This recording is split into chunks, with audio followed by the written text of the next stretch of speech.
Well, it's been a while since my last Doctor Who video, but today I'm back with the new History of the Daleks sets that are exclusive to B&M. These sets started popping up over the last week or so in various stores across the country, so if you hadn't had a chance to grab yours yet, don't worry, I'm sure they will materialise soon. But before I get started looking at these History of the Daleks sets, there were another two sets that were released as part of this wave. First up we have the 10th Doctor pack, which is an odd choice. We essentially have three different iterations of the 10th Doctor, one with his trench coat, one without his trench coat, and one that is the 11th Doctor Raggedy Man, but with the 10th Doctor portraits. Now, I'm not going to beat about the bush, I think this is a really disappointing release. We've seen some fantastic releases over the last few years. A lot of these figures have been very clever tweaks of existing molds, but we've had some brand new head sculpts, and we've had some brand new characters for the first time, and we've seen some really interesting and diverse characters across the last few years from B&M, so I think it's really disappointing that we're getting a 10th Doctor set that is the same character 3 times over, and there's nothing really new here. Yes, the paint apps are a little bit different, certainly the blue of that costume is a lot brighter, this is more of a powder blue than we've seen on any other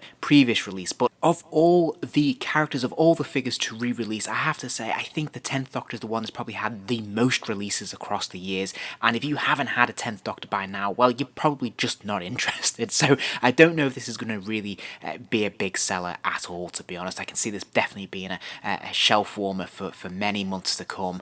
And I think that's a real shame, because I think there was an opportunity to do an interesting 10th Doctor set here that would have been very popular. We all know that the 10th Doctor is coming back to our screens next year, with Donna no less, so I think there's an opportunity here to tweak the costume accordingly and the paint apps and, release a really interesting figure set here that I think would have been a big hit and very timely. As it is, I just think I'm not sure who this is really appealing to be honest.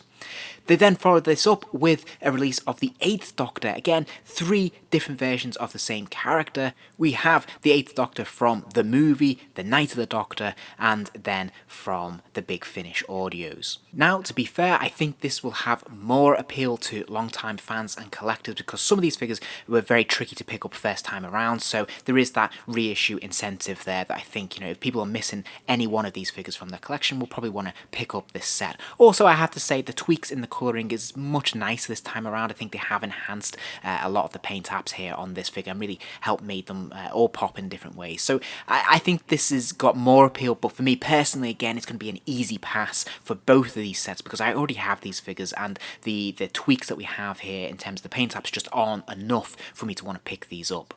So all in all, a little bit disappointing, but I am still pleased with the Dalek offering. We're now into the 70s Daleks, and we're seeing a lot more colour and variation in our Daleks. So if we start off by taking a look at the History of Daleks set number 9, which is the Planet of the Daleks, I think a lot of people are going to be really pleased to get their hands on this, because there is a second chance to pick up the Supreme Dalek, which I believe was a B&M exclusive first time around many years ago. I think it might have been about 10 years ago when this was first released, and notoriously a difficult one to pick up, so this is very welcome. A lot of fans are going to be very keen to get their hands on this one. What's also really cool about this, of course, is that we also have an invisible Dalek, which I think is really excellent. Again, we've had a sort of invisible Dalek in the past where it's kind of partially revealed and partially invisible, but this is a fully invisible one, so this is something of a first, and I think a really fun addition to this line. By now, this packaging design will look very familiar to you. We have, of course, that blue and grayscale sort of colouring throughout the design. We have the modern Doctor Who logo at the top, we have the image of the TARDIS there, and we have this giant cutout which reveals the figures. Something that is a little bit different this time around is that this isn't a plastic window display. Instead, you can kind of push your hand through and actually touch the Daleks, but they are in a sort of plastic clamshell. There's no twisty ties with this set, that's all gone, and there's no interesting backdrop either. In the inlay, it's just a grey sheet essentially. The side panel is the TARDIS doors. I think this is a really nice approach. I think it looks quite fun. However, I think it would be nice with a little bit more colour, and to be honest, if they'd actually used this to actually put some nice artwork, it would have been fantastic for collectors to be able to stack these sets up over time and put them on their shelf. I think it could have been a really fun, colourful series of different Dalek images, but nevertheless, this is fine. And then the back of the packaging is intensely text heavy. There's not a lot of graphical images here to really draw the eye. The colours are very muted. It is just the same blue and grey and white repeated. So it's not the most attractive, it's not the most displayable packaging, but I have to say I actually really like what they've done here, because obviously we have a little bit of synopsis about the story, Planet of the Daleks, which is absolutely fine. But what's really cool about this is the behind the scenes. There's little factoids in here, which is actually quite interesting. And on some of these, there's actually been occasions where I've actually learned something new, and I know quite a lot about Doctor Who at this point. So it's really nice that they've included this, and I think this is actually a quite fun feature. Okay, so starting off with the Dalek Supreme himself, as I said, this is a much wanted figure. It's been quite rare, quite difficult to get hold of, so this will have immediate appeal for a lot of fans. I have to say the overall presentation is very, very nice. This gold paint in particular, it's got this metallic sheen to it, which attracts the light very nicely. And if we compare this to the previous release, we can see that they've tweaked the paint apps a little bit here as well, most noticeably when it comes to those ears, the Dalek ears there, because on this new release, they're a lot more deeper shade of purple, a lot less transparent. On the original release, they were a lot more see-through and a lot lighter shade of purple. I really like the paint apps on this figure. I think the gold is very, very rich. It looks really nice. It's got that slight metallic quality to it. And the black isn't just a matte, it is a sort of glossy paint job here. So you can see your reflection in it. It's got a nice glossy feel. And I think they've done a very, very nice job of that. Of course, the Dalek Supreme was a recycled prop from one of the 60s movies with Peter Cushing, so of course it has that platform base there, making him a little bit taller than the other Daleks in this set. In terms of articulation, there's no real surprises here. There is a swivel at the dome so he can move his head all the way around. He can lift his eye stalk up and down as well on that hinge there. And then there is a ball joint as well in both of the gun arms. You've got the sucker arm here, which will move all the way around, side to side, up and down, and any way you want it. And it is exactly the same for the gun arm as well. And as usual, all of these Daleks have 3 wheels, which allows them to move in pretty much any direction, forwards, backwards, and side to side. Okay, moving on now to the Invisible Dalek. As I said, this is something of a first and something I've actually wanted for quite a long time.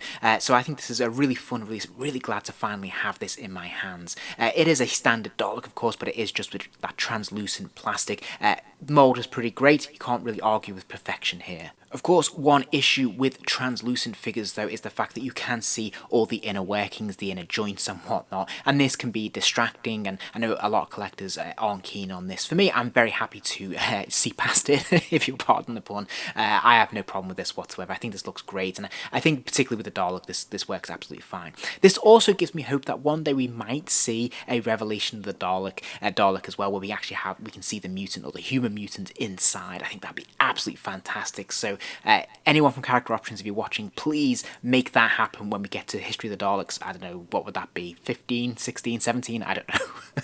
And then finally, I did want to highlight that if you stick a light behind this Dalek, he will actually glow up as well, which makes him very, very cool.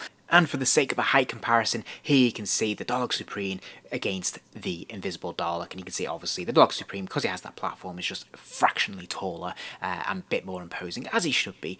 So this is really cool. It's nice to see a little bit of scale in the Dalek line. So then, moving on to the History of the Daleks set 10, a little bit less exciting because we're essentially getting the same Dalek twice here, but there are subtle differences. Now, in terms of the packaging, it's pretty much identical to what we saw with set 9, so I won't go over it again here. Needless to say, we have the TARDIS door side panel, and we have that very text-heavy reverse of the packaging as well. So let's start with the hero prop Dalek, the one that fans are going to be most excited about because it's a little bit different. This Dalek, of course, is notable because it has that infamous machine gun arm rather than the typical Dalek gun that we see. He was also notable because he has the orange ears as well. Of course, he has the blue rim around the eye stalk, but most crucially, he has that machine gun, as you can see here. And if we look closer, we can also see that on his chest panel there we have that circular emblem, which is a bit unusual, which is great to see that little bit of detail, and marks him as quite different from the goon Dalek that we'll see in a moment. But crucially, this gun arm here, this machine gun arm, is what sets this Dalek apart from any other Dalek in this line. Other than that, it's pretty standard stuff, and if we look at the Goon Dalek, we can see this is a pretty standard Dalek. It has the same livery and design as the previous one, that's silver and those black bumps there, which is a very nice silver paint, I have to say, and it really catches the light quite nicely. But we can see here, obviously, there's some subtle differences in terms of the ears. These are translucent clear ears, and of course, crucially, in the chest area, there is no circular emblem, and he's got the standard Dalek gun arm.